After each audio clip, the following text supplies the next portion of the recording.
Hello, everybody. I'd like to tell you today about the Heritage Party's new manifesto, which has just been published on our website and is available now to download on our website as well as just look at it on the manifesto page. Well, it's not an entirely new manifesto because I wrote the original version when we launched the party in 2020. But as time's gone on, we added a few things, amended a few things which needed to be amended because things move on.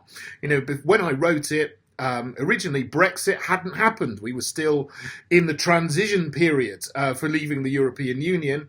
That happened in January 2021, fully, well, not really fully, but as fully as the fake Conservatives were going to do it anyway. They said we left, things had sort of changed. So we had to change a few sections so that Brexit was in the past tense rather than in the future tense and so on. So we've made some amendments to that. But the latest amendments, the latest revision to the manifesto is actually quite significant because I've added 5 completely new sections to the manifesto.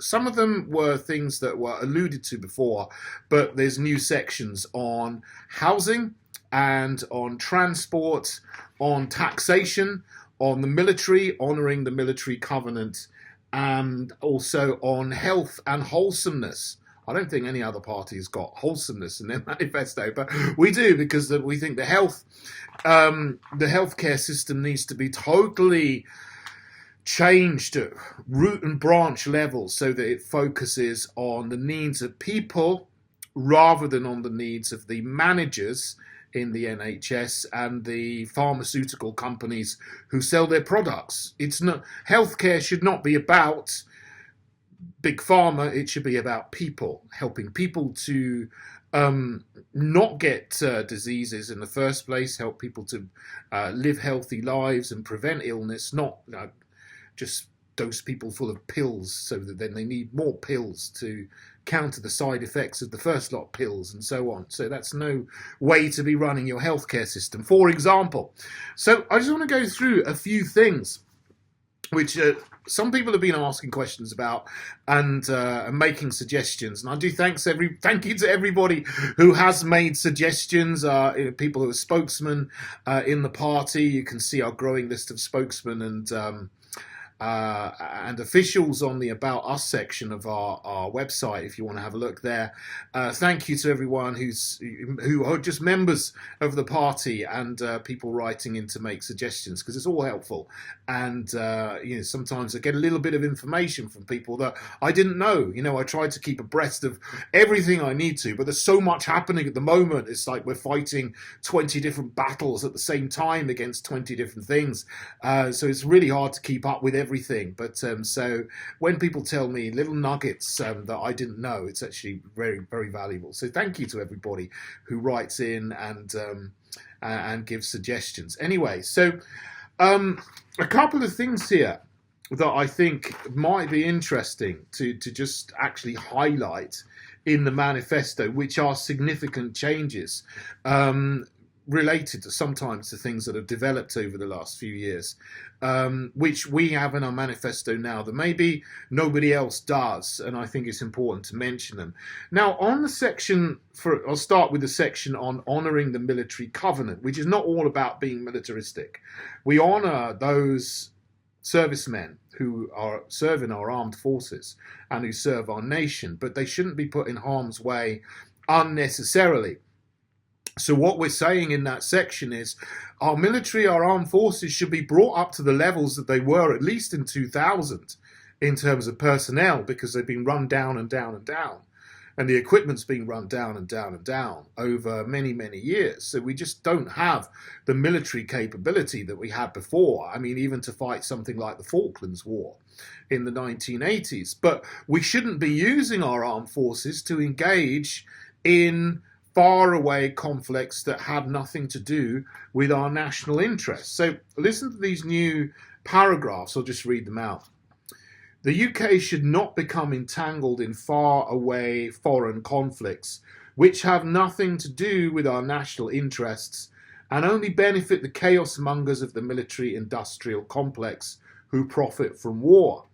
Since the end of the Cold War, successive governments have sent our armed forces to engage in unnecessary military action in Yugoslavia, Afghanistan, Iraq, Libya, Syria, and Ukraine that was neither for the defense of the realm or the protection of the British people. On the contrary, the damage to the long-term stability of multiple nations has created migration crises that are detrimental to social cohesion and public safety at home. In the future, we should hold to the principle of non-engagement in third-party conflicts and de-escalation of tensions at the earliest possible juncture to avoid unnecessary death, suffering, homelessness, and migration. Now, since the beginning of the Ukraine conflict, I've been calling to de-escalate, which is the sensible thing to do, to stop loss of life and to stop what is a completely unnecessary situation from blowing up into World War III, which looks like what's happened. Almost all other political parties, Tories, Labour, Reform, etc., have been calling for escalation, more money, more weapons to the Zelensky regime, which is entirely the wrong thing to do.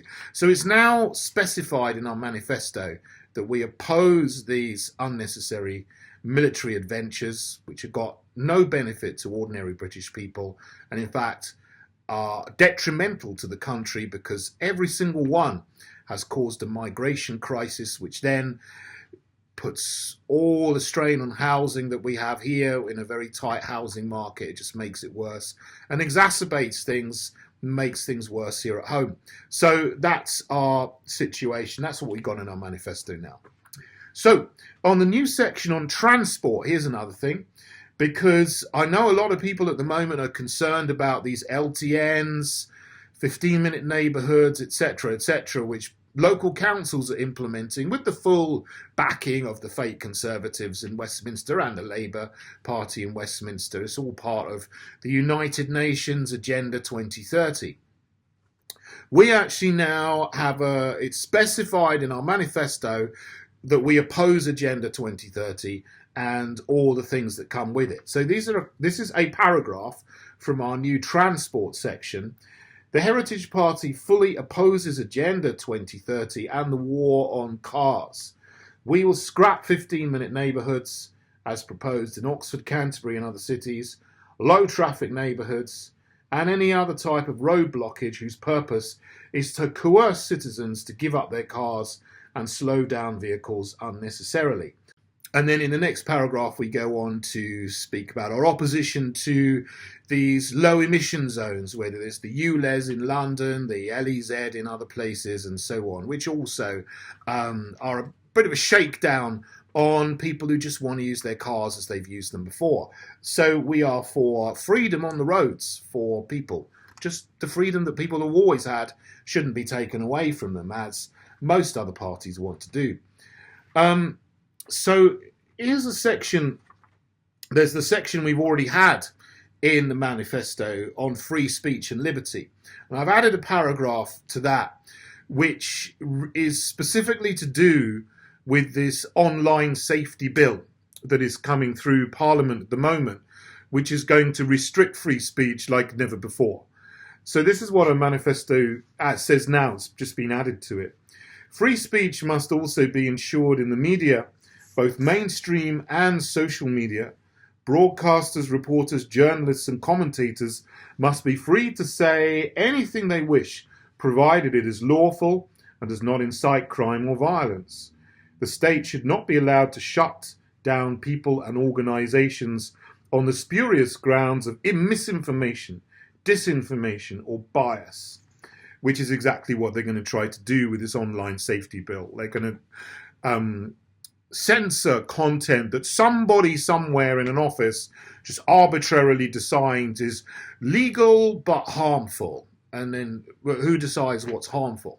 Someone will just give it a flag. This is misinformation because we don't like it, or it's biased because we don't like it, or it's extreme, which is another word which doesn't mean anything, doesn't have any concrete meaning. Extreme is just used to, speak about any opinion that somebody doesn't like, they call extreme, and then they say, oh, that's extremist, we'll ban it. So these kind of things shouldn't be happening in a free society.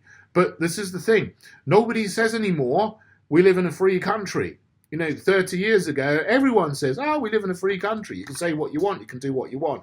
No one says that anymore because of all these tyrannical laws that are coming in. And the online safety bill is one of those things, and we need to stand up for free speech now online, as well as all the other things that are already in the manifesto. So in the section on national sovereignty, I wouldn't read it, I'm not going to read it all out, but our policy now is quite radical.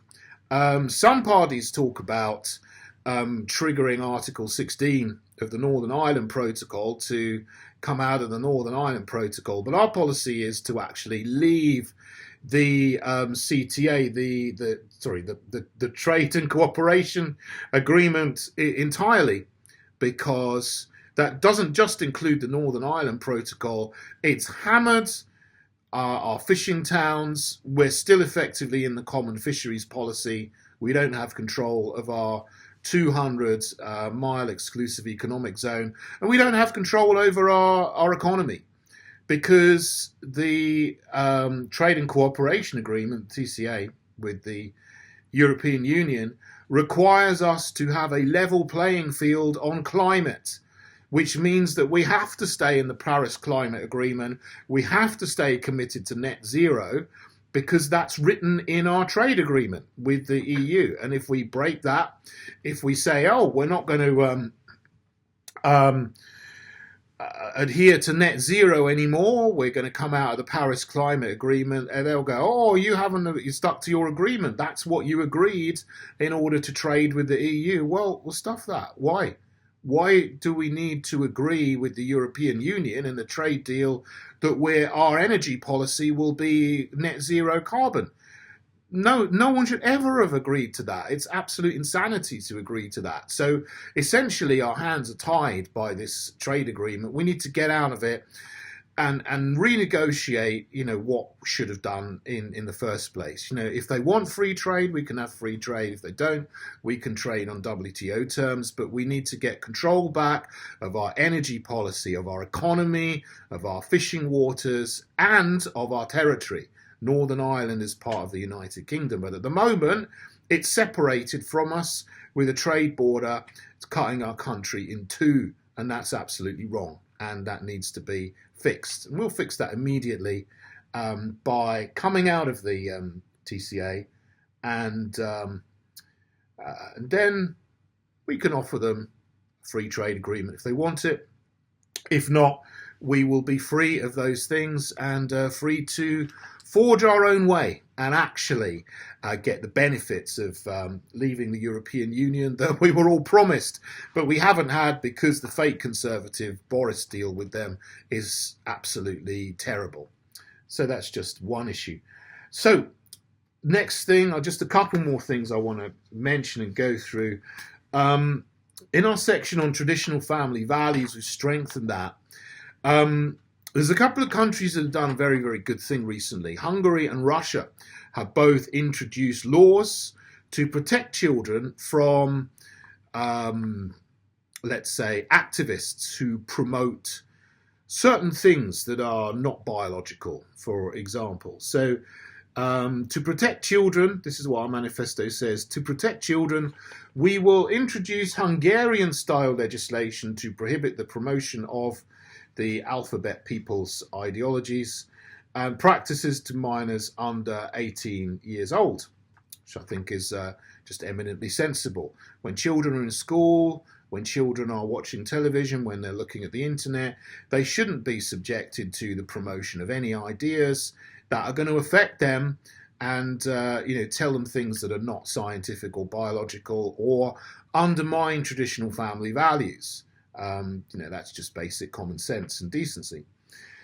So then there's our section on a culture of life, and another thing that I've added there is just that's mainly about our policies on abortion and euthanasia, but I've also added in there sections on gender ideology and the things that are carried out on children in the name of gender ideology. I'm not going to read it all out here on this this particular forum, but what it does say is the gender affirmation model for gender dysphoria should be abandoned in the healthcare sector and replaced with a return to addressing the underlying issues behind body dysmorphia conditions when they occur. And the gender surgery should never be done on children under the age of 18, and which again I think most people would agree with, because you do not want to affect children for the rest of their life for something that they'll probably grow out of anyway, which most of them do, unless they are G word into it. You know what that is. Okay, so there we go. Finally, on democracy, the section on democracy, we would scrap the Scottish Parliament and the Welsh Senedd because they were put in by Tony Blair in order to undermine the Union. And the Union is very important. The Union is very precious. And those things are now completely captured by far left activists who are doing terrible things to Scotland and Wales. They need to be scrapped. And again, get rid of this whole tier of politicians who don't do anything useful, and let's bring the functions which were given to those bodies just to set them up back to Westminster or to the local councils where they will be implemented much better and with much more common sense. So that's a number of things that are in our new manifesto. You can read it all on heritageparty.org /manifesto. Do have a look, and if you like the look of it, we are the UK's only common sense, socially conservative party. We're growing rapidly. We'll be standing lots of candidates in the local elections on the 4th of May. So please do come and join us. And please do also consider being a candidate yourself if there are local elections in your area, in England and Northern Ireland this May.